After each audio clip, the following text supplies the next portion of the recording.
అందరికీ నమస్కారం. మేము 5వ తరగతి చదువుతున్నాము. మేము ఇప్పుడు విభక్తుల గురించి చెప్పబోతున్నాము. ప్రథమ విభక్తి డుమువులు.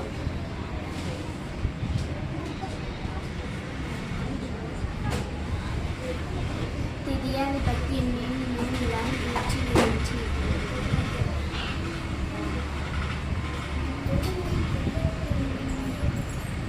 తృతీయ విభక్తి చేరంచేన్ తూరంతున్.